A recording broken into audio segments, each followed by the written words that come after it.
Happy full moon and lunar eclipse in Gemini. This Gemini full moon became exact at 4:30 a.m. New York time, which is 9:30 Greenwich Mean Time on Monday, November 30th. This is the first of two eclipses in this latest eclipse season. This penumbral lunar eclipse reached its apex at approximately 4:42 a.m. New York time on this same morning. Eclipse season is a time of great inner transformation. All transformation occurs first on the energetic level before manifesting in the physical world. The energetic seeds for the next 6 months of your life will be planted over the next 3.5 weeks. Likewise, on a macro scale, the energetic seeds for the next 6 months of this drama unfolding on planet Earth will be planted over the next 3.5 weeks as well. The energies are ramping up now as we prepare for the great conjunction to occur on the end of year solstice. Our bodies are being primed for the big downloads to occur around that solstice, setting the stage for the next exciting step in this wild ascension game. And of course, that's the big conjunction between Saturn and Jupiter.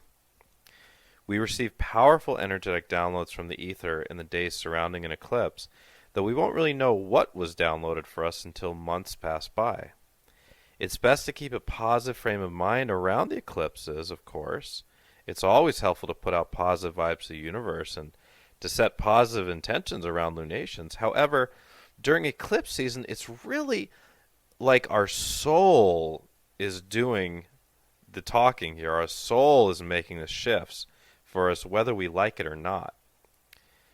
This lunar eclipse in Gemini aligns with the north node of the moon, meaning it is an eclipse that energetically clarified our soul's highest mission in this lifetime and downloaded the codes necessary for us to manifest that reality here in the flesh.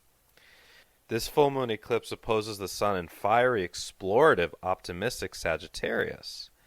As a mutable fire sign, the Archer encourages us to explore life and new experiences without fear or reservation. While Gemini is the worrywart overthinker of the zodiac, Sagittarius is the abstract worldly thinker. Experiencing this Gemini-Sagittarius axis for this full moon eclipse provides us the opportunity to explore how to better use that wonderful tool between our ears called the mind. How to better use the mind. The mind can either be your worst enemy or your best friend. It all depends on your relationship with it. It's interesting to even contemplate what the mind is to you, because if I'm saying that you can have a relationship with your mind, then it implies that perhaps you are not your mind. What an interesting thought. And again, who's thinking that thought about what the mind does and how it works? It is my belief that we are consciousness using the mind as a tool to navigate experience. Buddhists and meditation experts know that the mind is intended to be a tool, but not a detriment. This is why mindfulness meditation practices, such as becoming the observer of thought, rather than being the thinker, are very helpful exercises to assist in your spiritual evolution. One of the biggest underlying reasons for addiction of any kind is that someone's relationship with their own mind has become so toxic that they need to escape their own reality. This is, of course, a dangerous place to be and indicative of significant changes needing to be made. However, the negative momentum built up by depression and anxiety can make it difficult to pull oneself out of the doldrums. And I hope this will serve as a reminder that if this is you, if you're experiencing anxiety, depression, or addiction, it's okay to ask others for help. There is sunshine to be found outside the confines of one's own mind. Now is not the time necessarily. It's such a tough time astrologically and energetically to handle everything internally on your own if it feels like it's too large of a cross to bear. Reach out to trusted friends or family who tend to be helpful, or to healers and coaches like myself.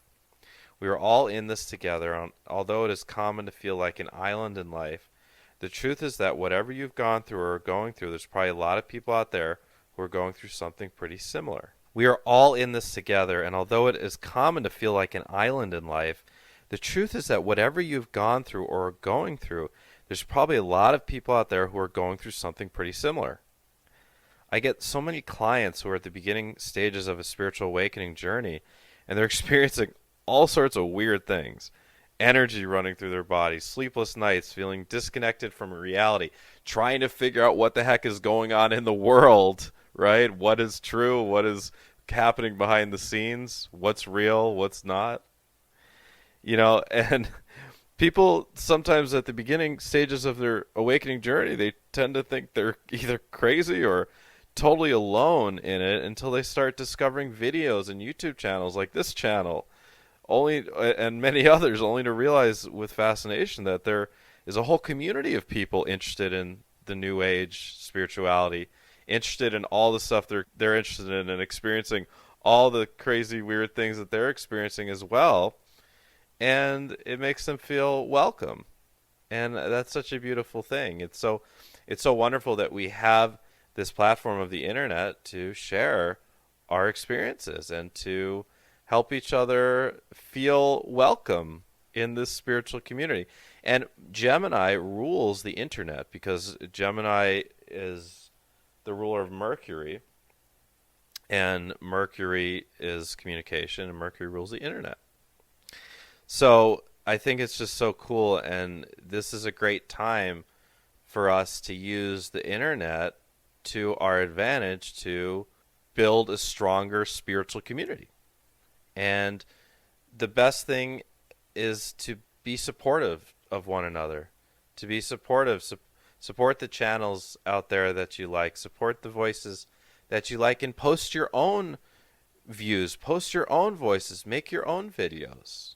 So yes, if you're feeling called to do a podcast or a YouTube channel or a blog or an Instagram or anything that will provide you the vehicle for expressing your view of spirituality and your view of what's going on in the world and your experience of life, and in a way that you think can help others or be interesting to others, now's a great time. The Gemini energy really is very supportive of that. Let's take some time to chat about different levels of the mind and how we can better utilize each level of the mind. And by understanding each level of the mind, it can help us to discern what is helpful in our mind and what isn't, and how to take more of the helpful parts and not listen to the less helpful parts. The conscious mind. This is the part of mind that you actually do your thinking from. And believe it or not, this conscious thinking only accounts for about 5% of your thoughts. To become a more awakened being, it's necessary to use this portion of the mind more to drive your actual experience in the direction of your desired experience. This is the realm of willpower. So this is where the law of attraction comes in. This is where our ability to form our language around our goals and our desires and who we want to be and what we want the world to be, rather than the subconscious, which we'll get into next, which is the software program of your past. And for a lot of people, that tends to be kind of a negative program, a pessimistic program. And we can use the conscious mind to change that. But by default, about 95% of our thoughts come from the subconscious, the software program of the past, and only about 5% from the conscious. The subconscious mind. As I said, this is essentially the software program for your life. Your outer reality will be a manifestation, a reflection of what's going on in the subconscious. The patterns built into this software program are written before you turn 6 years old. Basically, you absorb the patterns of your parents and or those who raised you. You absorb not only their words that you heard habitually become your thoughts, but you also internalize their actions, the way that they move, the way that they do things. You internalize their emotional patterns, and that becomes a part of your subconscious, how they react to things. Think about, how did your parents react when things didn't go their way, or when something got messed up, or there was a problem, right?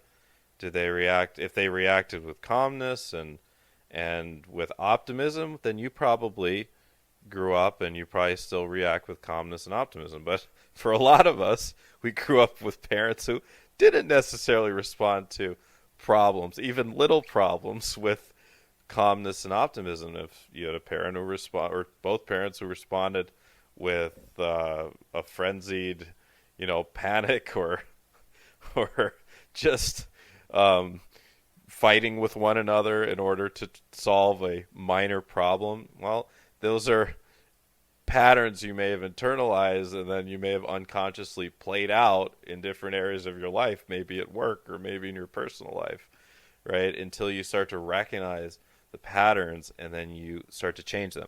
But the good news is we can change the subconscious patterns. It just requires repetition.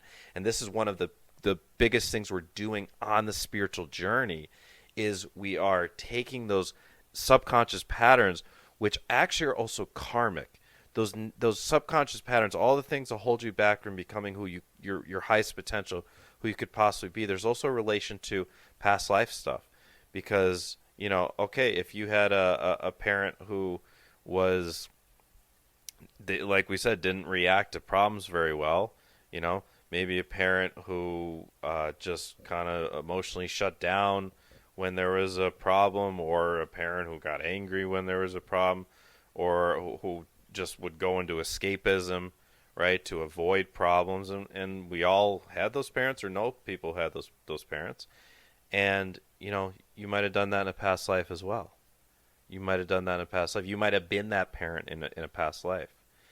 And these patterns that we absorb from our parents in childhood, our soul says, okay, I want to absorb these patterns into my subconscious, because that will allow me to re-experience the same stuff I experienced in past lives. Either I acted it out in past lives, or it happened to me in past lives, or usually both, because we've all lived hundreds, if not over 1,000 lifetimes on Earth.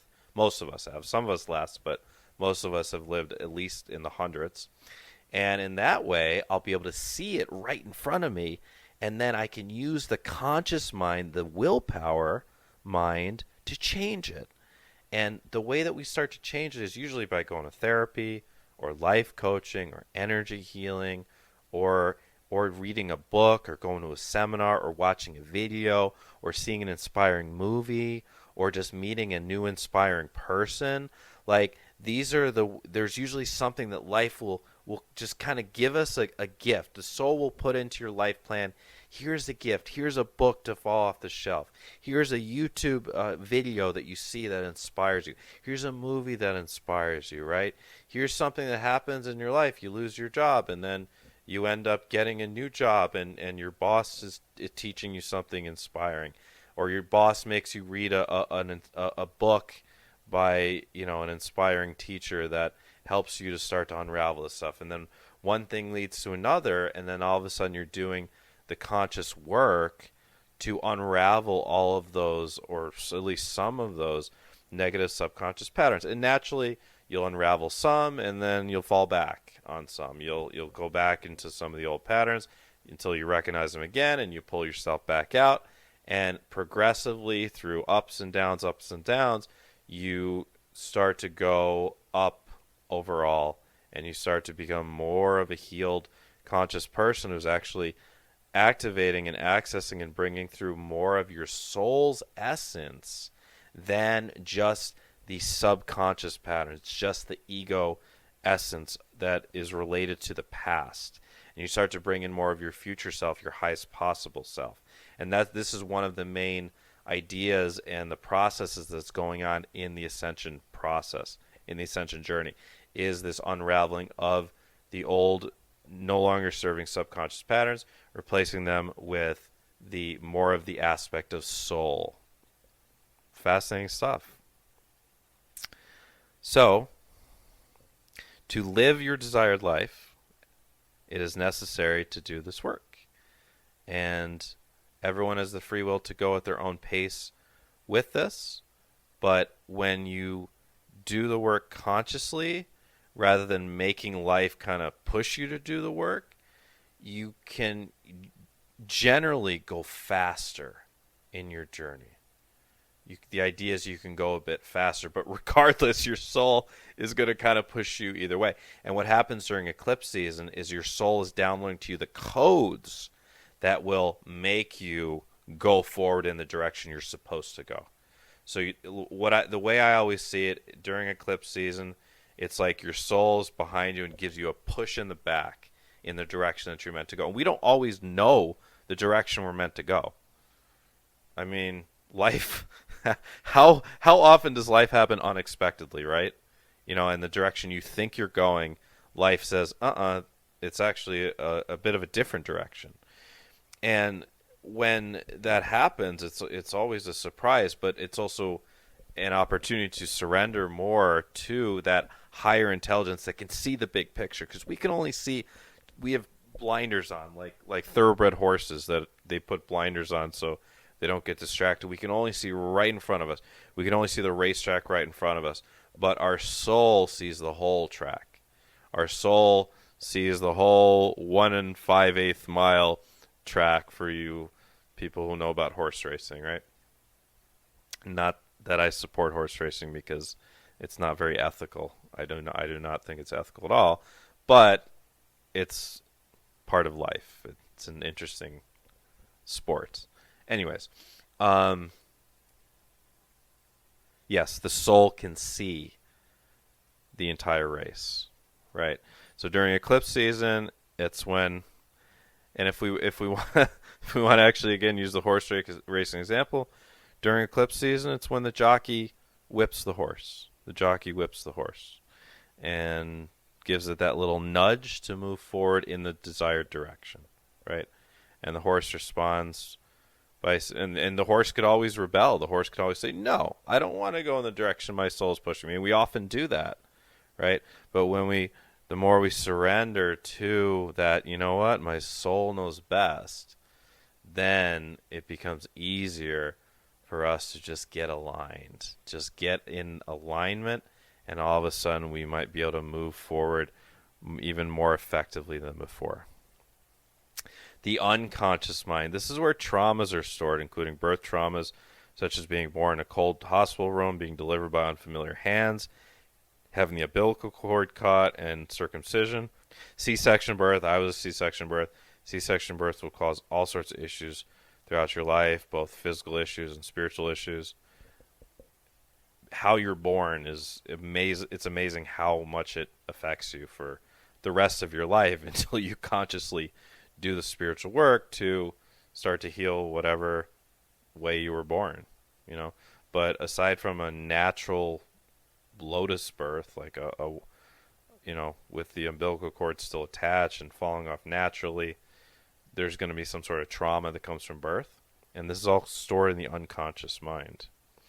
Also, any traumas that happen if you're really young, and also past life traumas. This is the unconscious mind stores past life memories.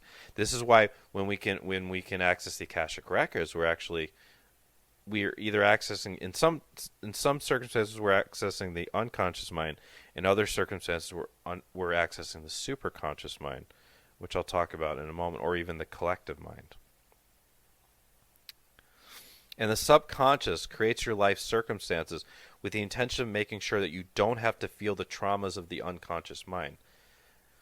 Fascinating. Think about that. Your subconscious creates your entire experience of life just to avoid feeling the traumas that are too painful to feel. It's a self-protective mechanism, and this is how addictions form.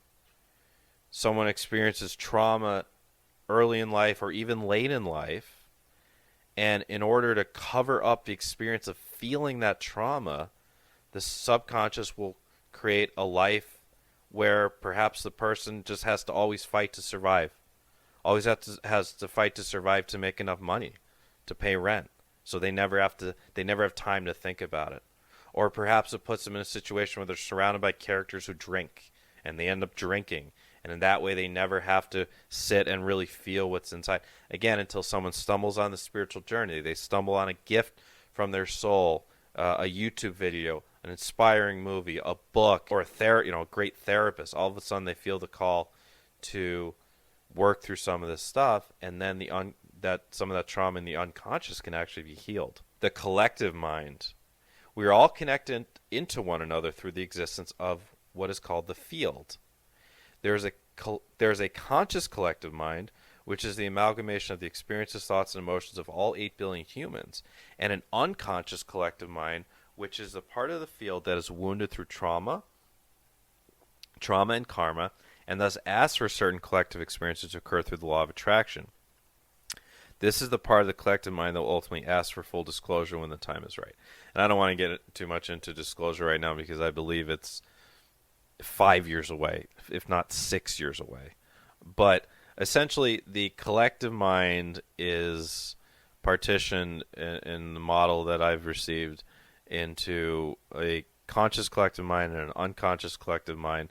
The conscious collective mind, again, is all the experiences of humanity. And the unconscious collective mind is what humanity is always needing and calling for spiritually in order to push forward its necessary evolution. So, and as the zodiac wheel shifts, the Earth zodiac wheel shifts from the age of Pisces into the age of Aquarius, and this is like December 21st, 2020 is like it's another stepping stone in our initiation into the age of Aquarius. But as that happens, what the unconscious collective mind has started to call for is a lot of earthly experiences that make people question what's going on in the world, and and with the internet, the dissemination of doubt as far as the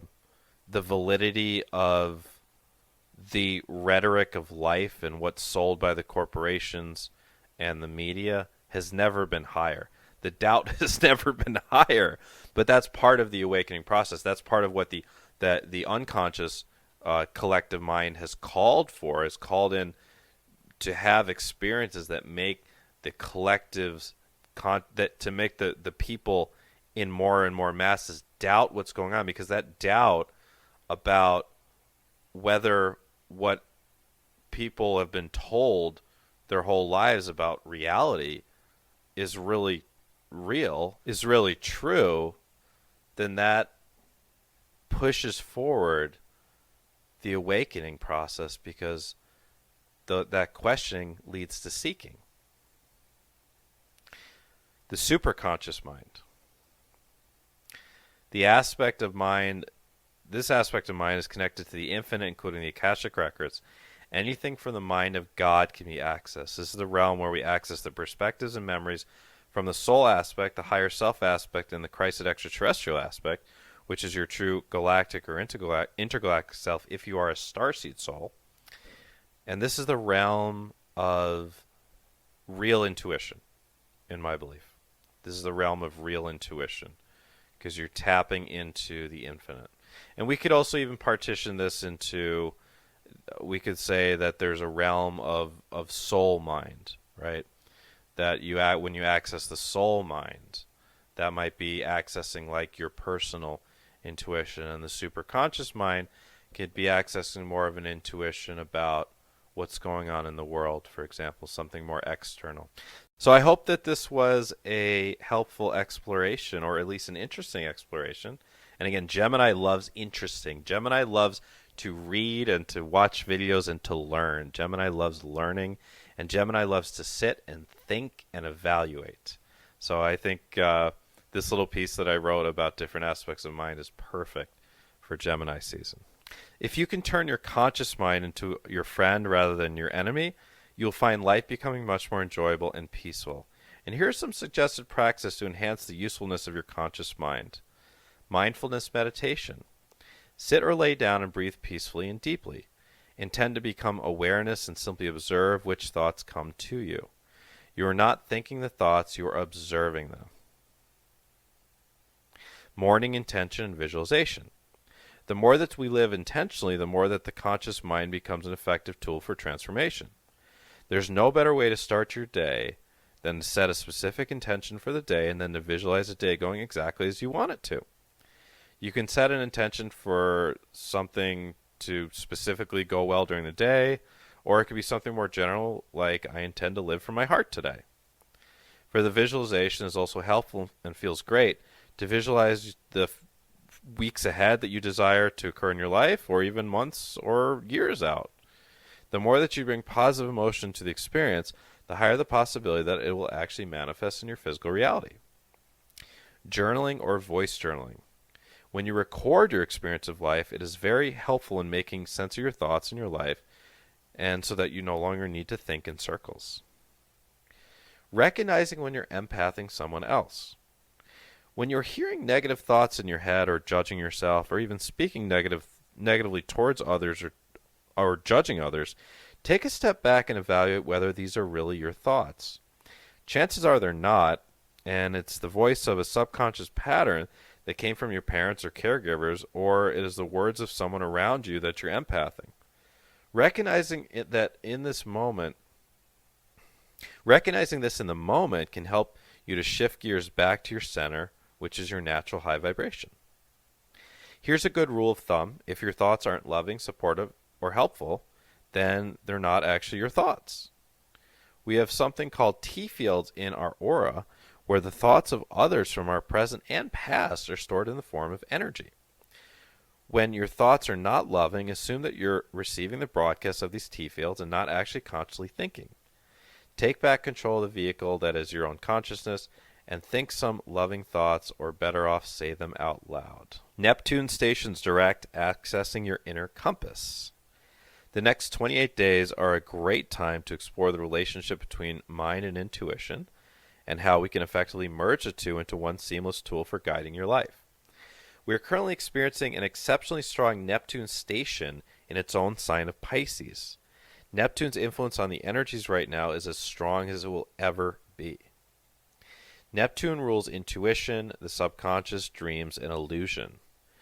In its exaltation, we may be able to access higher guidance more easily than usual, though we must also be careful to use good discernment, as illusory guidance will also be more likely to show up in your mind.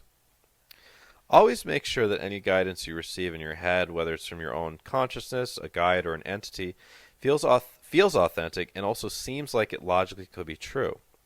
The same goes for any channelings out there that you pay attention to. There are a lot of great channelers and channelings out there, but also a lot of not so accurate channelings. Ask yourself whether a message seems like it would come from a true guide or entity, or does it seem like it might come from someone's ego mind? The best guidance, in my opinion, comes from what I would term the inner compass. It is not a compass that comes through the mind or through guidance accessed or heard in the mind, but rather through feeling.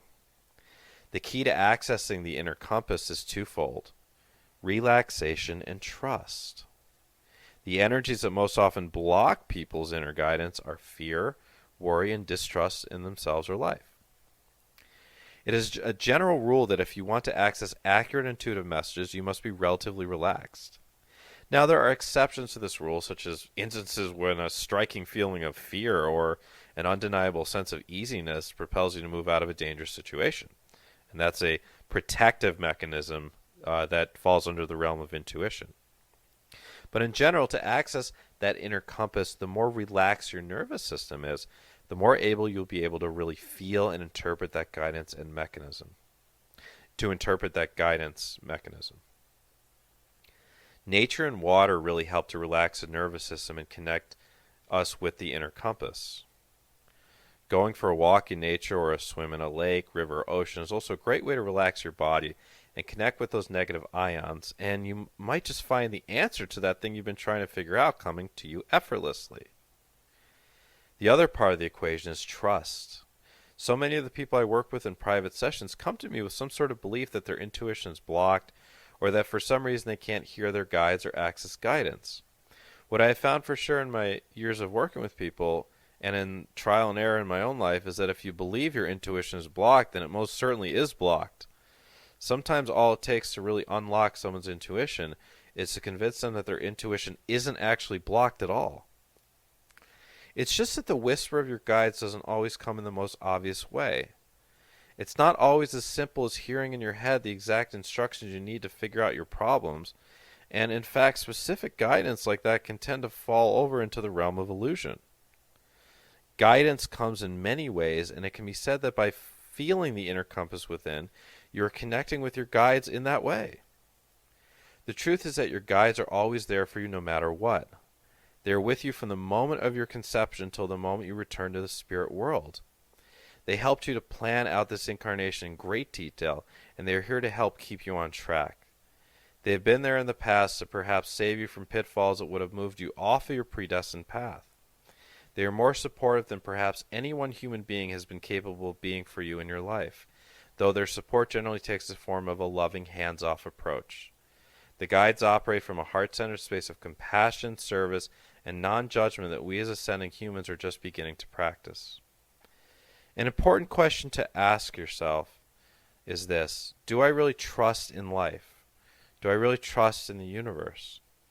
It's easy to not fully trust in life when you've been traumatized, hurt, or disappointed by people or events of the past. These things have happened to all of us.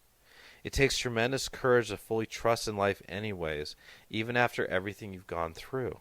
And when it comes to decision making, ideally your intuition should align with your logic and your desire. When all three of those things line up, intuition, logic, and desire, you know that the move you're pondering is definitely the right move. When one isn't quite there, it's either because it may not be the right time, you may not have all the information, or you might need to ponder the decision further. Letting go. As always, full moons are about releasing all that which no longer serves you. On a north node eclipse and full moon, listen to what your soul is telling you need to let go of. This includes both things on the external and on the internal. A great way to get in touch with this is to make a list of everything you feel you intuitively need to let go of in order to step into the next stage of your soul's destiny here on Earth. Do something ritualistic to help jumpstart the letting go process. To go with the theme of this lunation as a mutable air sign full moon, perhaps blowing what you need to let go of into the wind or visualizing putting these things in bubbles and letting them fly away in the wind would be a good exercise. Wishing you a blessed and sacred full moon and lunar eclipse in Gemini. With love, this is Matthew John. If you're not familiar with who I am a spiritual teacher, spiritual mentor, psychic intuitive healer, starseed guide, energy healer, and medical intuitive. And I enjoy incorporating work with angels and archangels and ascended masters into my work. I am a gifted intuitive, wisdom channeler, and transmitter of healing energies. And I'd love for you to check out my work on my website. It's youaredivinehuman.org, all spelled out, youaredivinehuman.org. And I do offer for free a library of articles, videos, and interviews that I've done on my website, youaredivinehuman.org. And you can also check out my private sessions. I do work with people worldwide via phone, Skype, and WhatsApp. And right now I am booking new people for my very popular spiritual mentoring program to get started in January. And I just want to briefly go over what you get in these spiritual mentoring programs. There's a 4, 5, 6, 10, 15, and 20 session package option. Most people do the 6 session option. Some people do less, some people do more. And I just want to go over what you get in these packages. In the 4 session package, package A, transformation and healing, you get a 90-minute soul plan reading, and in the soul plan reading, it's a unique reading. What I'm doing is I'm connecting in with your spirit guides and your life plan, and I'm reading what is the meaning of any significant events that have happened in your life up until now, and I'm reading what are the karmic relationships between yourself and family members or other people that have been very important in your life, and what does it mean? How does the karma get alchemized in this lifetime? I'm reading what are the next steps for you? What are your soul lessons you're working through right now? What does your future look like, both on the highest possible timeline, the most likely timeline, and I can answer any questions you have at all, and if I can't answer the question, we'll connect in with a guide who can. Second session, we do an angel energy healing, aura cleansing, soul retrieval, inner child healing, and unhealthy attachments purging ceremony. If it sounds like a lot, it is, and we try to fit it all in an hour and 40 minutes, and it's a real just cleansing session where we intend to go in and just any patterns that need to be worked on, things you need to let go of, we work on them, we let go of them, and we do a real comprehensive upgrading of your chakras, and a comprehensive cleansing of your energy field to take out anything in your energy field that you're carrying with you that you do not need to be carrying with you. And people always report feeling a lot lighter after these sessions, a lot lighter, usually more energized, more clear in the mind. So these are great sessions. We work with a team of angels to do a lot of this work. The third session, we do a medical intuitive nutrition reading and a chakra scan and report. This is for your physical vitality, your physical vessel, and I do what's called a body scan, a psychic body scan. I will look inside your body at the health of your organs, and I'll tell you if there's heavy metals, if there's candida, if there's low hydrochloric acid, if there's liver stagnation, if there's I can look and tell a lot of different things that are going on systemically in the body. And we'll talk about the metaphysical causes of any physical issues that you may be experiencing. And we'll also talk about a plan. We'll talk about a plan to heal some of this stuff using supplementation, nutrition, herbs, possibly even homeopathic remedies, or meditation, sound healings, visualization, exercise, etc. And within a couple weeks after the session, you'll get a whole 7 to 12 page comprehensive guide for your healing that you can keep with you with all that information there. And you'll also get a 1 to 3 page chakra, 2 to 3 page chakra report to go with that, so you understand which chakras you need to work the most on and which ones are in the best health already. In the fourth session, we do the Starseed Discovery session. This is super fun. You get to find out where you're from if you're a starseed, whether it be in this galaxy or outside the galaxy. You get to take an astral journey there to experience what it's like on your home planet, meet your galactic guides, bring back an energetic gift with you, and it's really an unforgettable experience to go back to your home planet and to reunite. And you'll be able to have a deeper experience following the session on your own to connect with the guides from that particular place. You get 3 bonus webinars to do on your own: Putting the Past in the Past, Mastering Your Intuition, Spiritual Hygiene, Cord Cutting, and Grounding 101, and my bonus ebook. There's a package B, which has all that plus a past life regression. 2-hour past life regression. You get to travel to 2 or 3 of the most relevant past lives that your soul higher self wants you to experience. And you also get to go to the space between lives to interpret what you just experienced. And then there is package C, the ultimate healing package, which is all of that, plus the past life regression, as I said, plus a future life progression. You get to travel forward into your future, into your highest possible future, to experience your highest possible timeline. And you also get 10 other bonus webinars. So there's over 30 hours of content that you do on your own between sessions. And there's also package D, which consists of the longer term packages for people who are looking for more of a long-term mentor and coach. And those are 10, 15, or 20 sessions in total, as there is an underlying current of coaching and mentoring to these mentoring packages. That's why they're called spiritual mentoring packages. And you can utilize me as a resource via email between each session. I give you homework between each session. And again, I'm taking on new clients now for the last day of December and the beginning of January. And also, if you're interested in any of the sessions that I mentioned in these packages, but you're not able to do a package right now, you can go on my website, youaredivinehuman.org, and you can purchase any of these types of sessions a la carte. You can purchase them individually, and there's different times and different prices for these sessions. All right, everyone, it's been an absolute pleasure to connect with you on this beautiful full moon and lunar eclipse in Gemini, and I look forward to talking to you in 2 weeks on the next upcoming eclipse. So remember to be kind to yourself, be kind to others, be kind to animals, and be kind to the earth. With love, this has been Matthew John.